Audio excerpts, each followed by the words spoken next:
আসসালামু আলাইকুম এভরিওয়ান, আশা করছি সবাই ভালো আছেন। আজকে আমাদের রেসিপি চিকেন কষা। চলুন শুরু করা যাক আমাদের আজকের রেসিপি চিকেন কষা। ফার্স্টে আমরা একটা বাটিতে সব রকমের গরম মশলা নিয়ে নেব।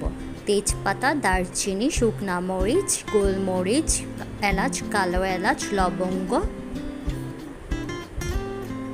এখন আমরা একটি হাঁড়িতে মাংস নিয়ে সব রকমের গরম মশলা দিয়ে দিব। পরিমাণ মতো লবণ, 2 চামচ মরিচের গুঁড়ো। যারা ঝাল পছন্দ করেন তারা 2 চামচ দিবেন, আর যারা ঝাল পছন্দ করে না, কম ঝাল খান, তারা 1 চামচ দিয়ে দিবেন। আমরা সবাই স্পাইসি ফুড লাইক করি, তাই আমরা 2 চামচ দিয়েছি। 1 চামচ অ্যান্ড আরেক চামচের অর্ধেক হলুদ গুঁড়ো, শাহি গরম মশলা গুঁড়ো 1 চামচ। এখানে আমি রাঁধুনি মুরগি মশলাটা ইউজ করেছি, আপনারা চাইলে নাও ইউজ করতে পারেন, এটা টোটালি অপশনাল। আদা রসুন বাটা দেব, অল্প একটু বাদাম বাটা, সর্ষে বাটা,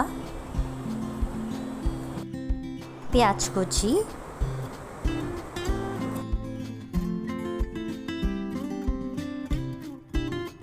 টমেটো স্লাইস করে কেটে দিব, টক দই 2 চা চামচ, লেবু রস, সরিষার তেল। আপনারা চাইলে সয়াবিন তেলও দিতে পারেন, কিন্তু সরিষার তেল দিলে এটা আরও ভালো হবে। জয়ফল, জয়ত্রী গুঁড়া, চিলি ফ্লেক্স দিয়ে ভালো করে মেখে 30 মিনিট ম্যারিনেট করে রেখে দিতে হবে।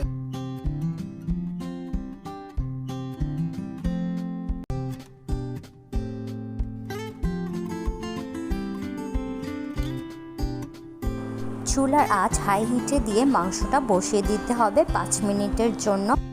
5 মিনিট পরে চুলার আঁচ কমিয়ে মাংসটা ভালো করে নেড়ে ঢেকে দিতে হবে। একটু পরপর নেড়ে দিতে হবে যাতে লেগে না যায়। এবার আলুগুলো ভালো করে ধুয়ে কেটে পানি ছড়িয়ে নিতে হবে। তারপর এতে লবণ আর ম্যাজিক মশলা দিয়ে মেখে নিতে হবে।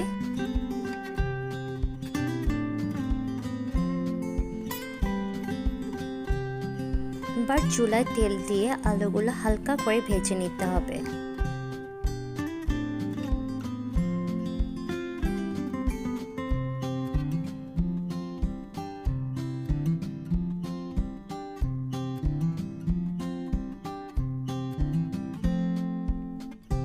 মাংসগুলো নেড়েচেড়ে নিতে হবে। তারপর কষানো হয়ে গেলে সামান্য পানি অ্যাড করতে হবে।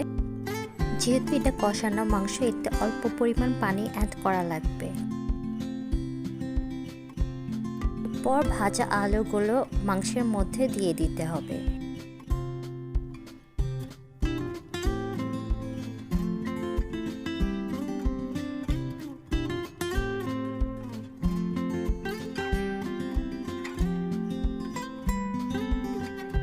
মাংসটা হয়ে গেলে ভাজা জিরে গুঁড়ো আর কিছু কাঁচামরিচ দিয়ে দিব, এতে করে মাংসের ফ্লেভারটা ভালো আসবে। 5 মিনিট পরে মাংসটা নামিয়ে নেব।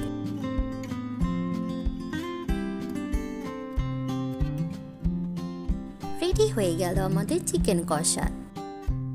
এই চিকেন রেসিপিটি আপনারা চাইলে ভাত, রুটি, পরোটার সাথেও খেতে পারেন। আমরা এখানে চালের রুটির সাথে সার্ভ করেছি। আশা করছি এই রেসিপিটি সবার কাছে ভালো লাগবে। সবাই ট্রাই করে দেখবেন। ধন্যবাদ।